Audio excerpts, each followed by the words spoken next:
Murakaza neza, nizere ko mwese aho muherereye muri amahoro, murakaza kuri Go and Study Scholarship, aho tugenda tubagezaho amakuru atandukanye ajyanye na application zitandukanye muri universities, amakuru ajyanye na secondary schools, tukaba tugenda tubagezaho amakuru kugira ngo abafashe kubustinga academic zanyu. Rero uyu munsi kuva muri Go Study Scholarship tukaba tugiye kubagezaho amakuru meza cyane aturuka muri University of West Cape ibarizwa muri South Africa ku bufatanye na Mastercard Foundation.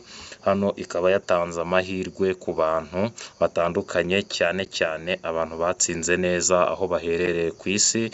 Nawe w'umunyarwanda aya mahirwe ndakeka nawe wayareba akakugirira akamaro, ukaba wazajya kwiga muri South Africa muri University of West Cape ibarizwa muri South Africa, hamwe ku bufatanye na Mastercard Foundation. Rero ko uyu munsi urabona ko hano twageze Mastercard Foundation Scholar Programs ayifata in partnership with the University of West Cape ibarizwa muri South Africa.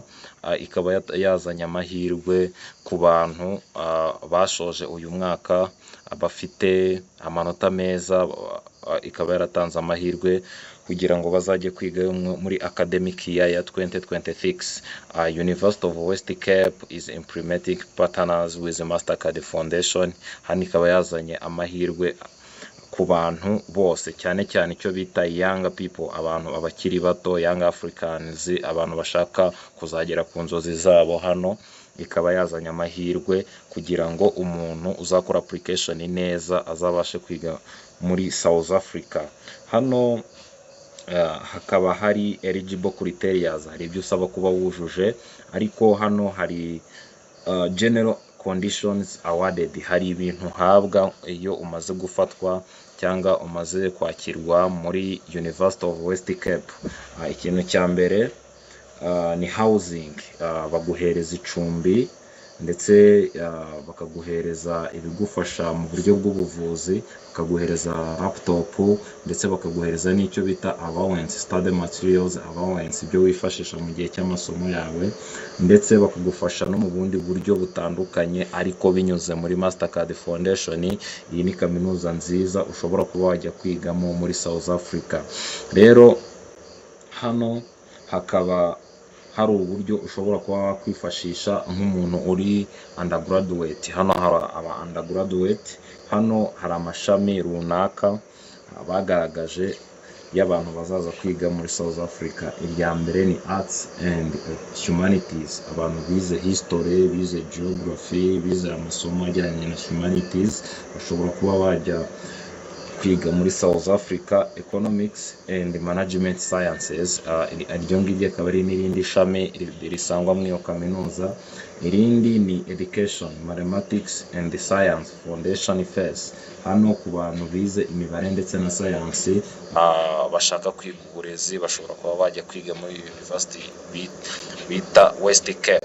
Niyo bita irindi shami niryo bita Natural Resources, dusangamo Biological, Computation, Mathematical and Physical Sciences. Ahangaha hano hakaba hari amashami ane ushobora kuba wajya kwigamo ku muntu uwo ari we wese uri undergraduate.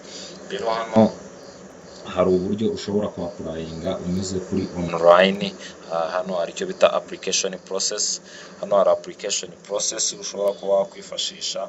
Hano ngo admission and finance aid apply, hano ushobora kuba waklika ugatangira application yawe, then apply for Mastercard Foundation Scholar Program at University of West Cape.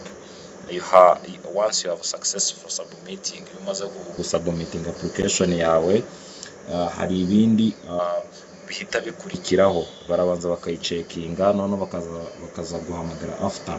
Hano twaba dufite icyo bita the online application available. Hano ushobora gukora application unyuze ku buryo bwa online.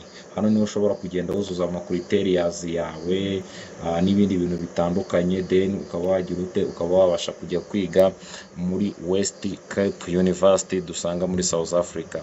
Noneho hano hakaba hari akandi kantu, hano ushobora gukirika hano apply now.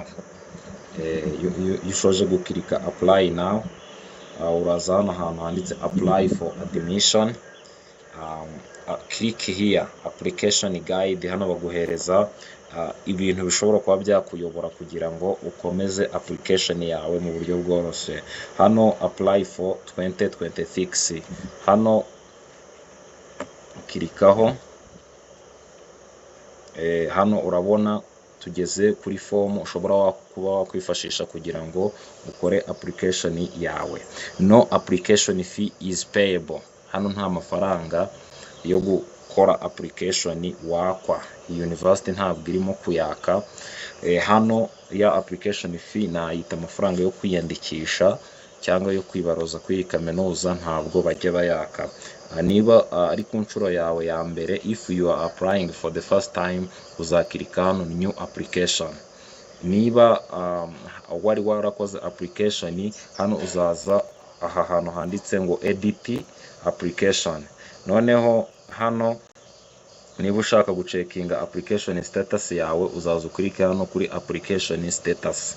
Hano niba ushaka if you are responding to offer to study, click here. Ahangaha niho hantu ushobora kuba wakwifashisha kugira ngo aya mahirwe ntagucike yo kwiga muri West Cape University. Alphonse kuva muri Go and Study Scholarship. Mukomeze muri video zacu, ni iby'ingenzi kuba turi kumwe namwe kandi aya mahirwe ntabacike.